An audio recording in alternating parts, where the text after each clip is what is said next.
Friends, welcome back to Swami's kitchen. நாம் இன்னைக்கு பார்க்க போகிற ரெசிபி முட்டை சேமியா பிரியாணி.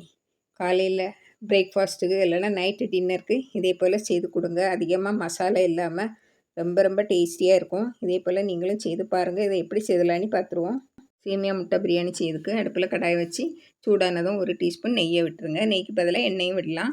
நான் 2 கப்பு சேமியாவை இப்படி பொடிச்சு வச்சுருக்கேன். பொடிச்சு வறுத்தீங்கன்னா சீக்கிரம் வரப்பட்டுரும். அதையும் போட்டுருங்க. இப்போ நல்லா வறுத்து விட்டுருங்க. இந்த நெய் எல்லாம் அதுலேயும் பட்டு நல்லா வறுபட்டு வரட்டு. அப்படின்னா தான் இந்த பிரியாணி நல்லா இருக்கும். பாருங்கள், நல்ல கலர் லைட் கலராக வந்துட்டு. இப்போ இதை இறக்கி ஆற வச்சுருங்க. அடுத்து ஒரு கடாயில் 1 டீஸ்பூன் எண்ணெய் விடுங்க. எண்ணெய் விட்டு 2 முட்டையை அதில் அடித்து விட்டுருங்க.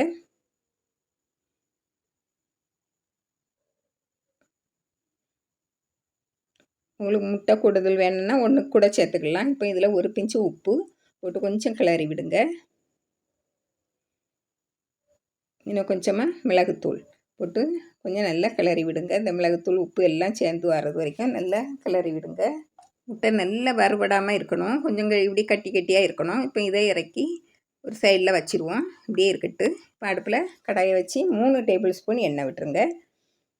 3 டேபிள் ஸ்பூன் எண்ணெய் விட்டுட்டு அன்னாசிப்பூ, பெருஞ்சீரகம், பட்டை, ஏலக்காய், கிராம்பு, ஒரு பிரிஞ்சி இலை இவ்வளையும் போட்டு நல்லா பொரிய விடணும். இந்த எண்ணெயில் நல்லா பொரிஞ்சு வரணும். அப்படின்னா தான் நல்ல வாசனையாக இருக்கும் பிரியாணி. நல்லா பொரிஞ்சு வந்த பிறகு தான் வெங்காயம் நம்ம சேர்க்கணும்.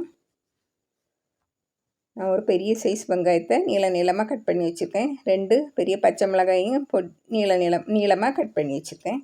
அதையும் சேர்த்து நல்லா வதக்கி விட்டுருங்க. உங்களுக்கு காரம் ஜாஸ்தி வேணும்னா கூட ஒரு பச்சை மிளகாய் எடுத்துக்கலாம். இல்லைன்னா மிளகாய் தூளும் போடலாம். பாருங்க, நல்லா வதக்கி விடுங்க. நல்லா சிவந்து வரட்டு.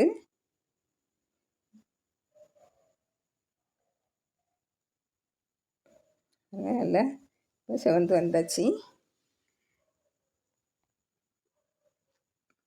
இதில் 1 டேபிள் ஸ்பூன் இஞ்சி பூண்டு விழுது போட்டு அது பச்சை வாசனை போகிறது வரைக்கும் நல்லா வதக்கி விட்டுருங்க.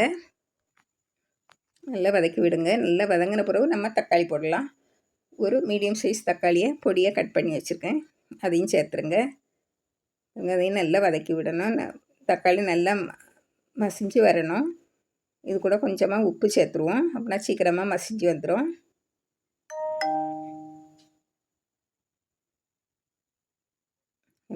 நல்லா மசிஞ்சு வந்த பிறகு நம்ம மல்லிக்கீரை, கொஞ்சமாக புதினா போட்டுருங்க.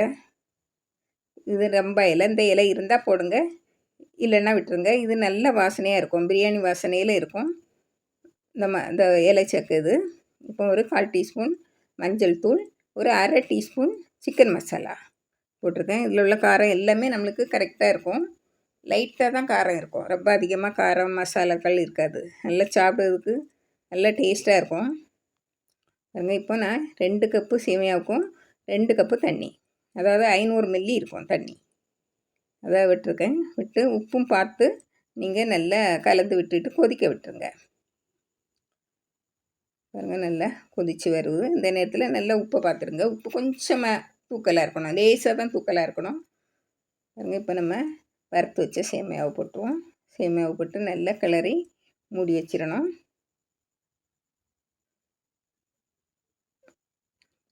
மூடி வச்சு நம்ம மீடியம் ஃப்ளேமில் மாற்றிடலாம். 2 நிமிஷம் இருக்கட்டு. பாருங்கள், 2 நிமிஷம் கழித்து பார்ப்போம். பாருங்கள், இன்னும் தண்ணி இருக்குது. இதை கொஞ்சம் நல்லா கிளறி மூடி வச்சிடலாம். பின்னும் பாருங்கள், வெந்திருக்கான்னு பாருங்கள், வேகலை. நல்லா கிளறி விட்டு மூடி வச்சுருங்க. இன்னும் ஒரு 2-3 நிமிஷம் கழித்து பார்ப்போம். பாருங்கள், நல்லா தண்ணியெல்லாம் வற்றி வந்திருக்கும். இங்கே இன்னும் கொஞ்சம் தண்ணி இருக்குது. வெந்திருக்கான்னு பார்த்துருங்க. இந்த நேரம் இன்னும் ஒரு நிமிஷம் மூடி வச்சுருங்க. நல்லா தண்ணியெல்லாம் வற்றி வந்துடும். பாருங்கள், தண்ணியெல்லாம் வற்றி வந்துட்டு நல்லா கிளறி விட்டுருங்க. நல்லா கிளறி விட்டுட்டு நம்ம வறுத்து வச்ச முட்டையை போட்டுருவோம். பாருங்கள், நல்லா கிளறி விடுங்க.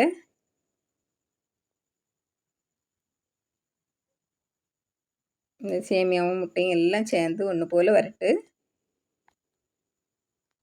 நல்லா கிளறி விட்டுருங்க. இப்போ இதில் கொஞ்சம் புதினா கொத்தமல்லி எல்லாம் போட்டுருவோம்.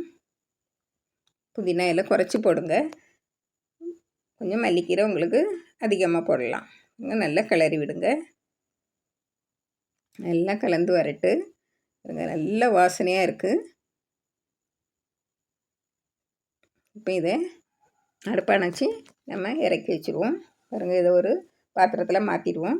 நல்ல வாசனையான சேமியா முட்டை பிரியாணி ரெடி ஆயிடுச்சு. இது காலையில் பிரேக்ஃபாஸ்ட்டுக்கும் நைட்டு டின்னருக்கும் செய்து சாப்பிட்லாம். ரொம்ப அருமையாக இருக்கும். இதே போல் நீங்களும் செய்து பாருங்கள். பிடிச்சிருந்தால் லைக் பண்ணுங்கள், ஷேர் பண்ணுங்கள், கமெண்ட்ஸ் பண்ணுங்கள். மறக்காமல் சப்ஸ்கிரைப் பண்ணுங்கள். தேங்க்யூ.